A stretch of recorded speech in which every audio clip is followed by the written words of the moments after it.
Bismillahirrahmanirrahim.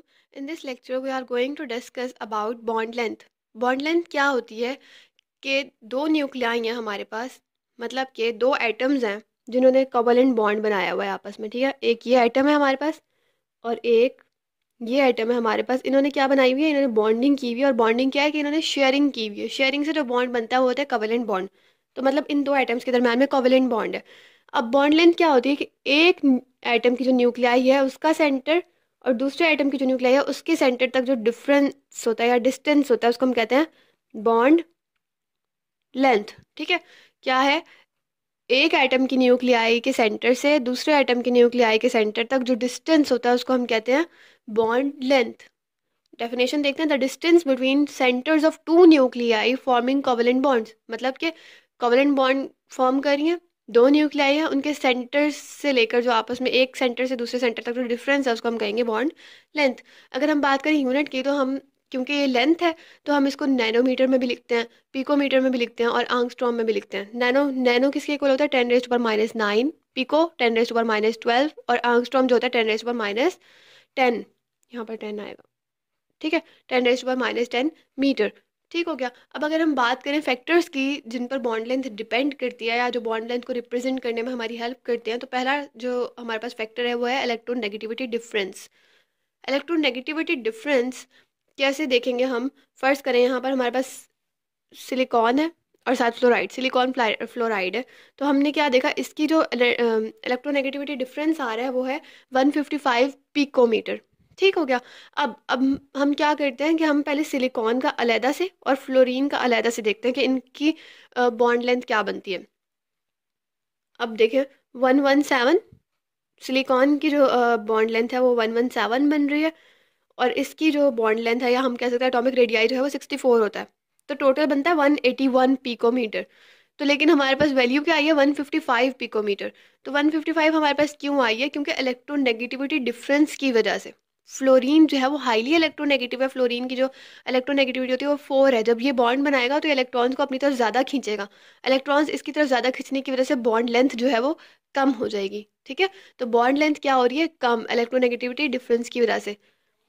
तो हम क्या कह रहे हैं कि ये 181 पिकोमीटर की जगह 155 पिकोमीटर था। अब अगर हम बात करें आयनिक करेक्टर की, तो आयनिक करेक्टर जो है वो इन्वर्सली रिलेटेड होता है। जैसे हमने पीछे कहा था कि आयनिक करेक्टर जैसे जैसे इंक्रीज होगा तो बॉन्ड एनर्जी इंक्रीज होगी, और बॉन्ड एनर्जी और बॉन्ड लेंथ जो है वो ऑपोजिट है एक दूसरे के। मतलब एक इंक्रीज होता है तो दूसरा डिक्रीज हो रहा होता है। यहाँ पर क्या है, आयनिक करेक्टर जैसे जैसे इंक्रीज होगा तो बॉन्ड लेंथ कम होती जाएगी।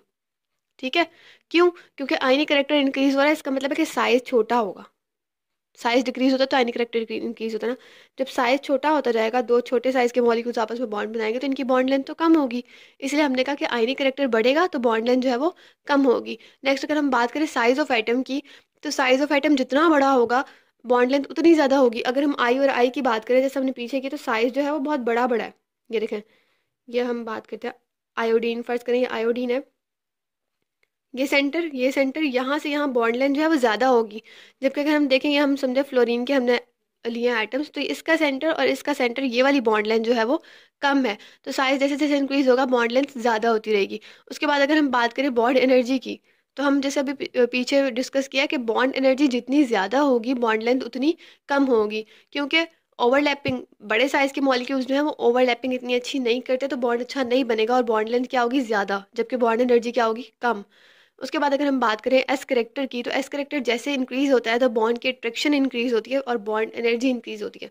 जबकि बॉन्ड एनर्जी और बॉन्ड लेंथ इन्वर्सली रिलेटेड है तो बॉन्ड लेंथ क्या होगी, डिक्रीज। ठीक है, उसके बाद अगर हम देखें कि अल्केन, अल्कीन और अल्काइन में क्या होता है, तो हम इनकी बॉन्ड लेंथ निकालिए। बॉन्ड लेंथ sp3 हाइब्रिडाइजेशन जब होती है तो बॉन्ड लेंथ क्या होती है, 1.54। sp2 में 1.33 और sp में 1.20। यानी कि जैसे जैसे बॉन्ड लेंथ जो है वो एस करेक्टर इंक्रीज हो रहा है तो बॉन्ड लेंथ क्या हो रही है, कम। ठीक है, तो हम क्या कहेंगे, इन्वर्सली रिलेटेड है, एस करेक्टर जैसे जैसे इंक्रीज हो रहा है बॉन्ड लेंथ कम हो रही है। फिर अगर हम बात करें ट्रेंड की, तो ट्रेंड अगर पीरियड में बात करें तो ट्रेंड जो है वो बॉन्ड लेंथ जो है वो डिक्रीज हो रही है। ठीक है, क्योंकि लेफ्ट टू राइट साइज जो है वो डिक्रीज हो रहा है तो बॉन्ड लेंथ जो है वो भी कम हो रही है। जबकि अगर हम बात करें ग्रुप में, तो डाउन द ग्रुप क्या है, साइज इंक्रीज हो रहा है तो बॉन्ड लेंथ भी इंक्रीज हो रही है, और डाउन द ग्रुप इलेक्ट्रोनेगेटिविटी भी कम हो रही होती है। तो ये भी हम फैक्टर देख लेंगे।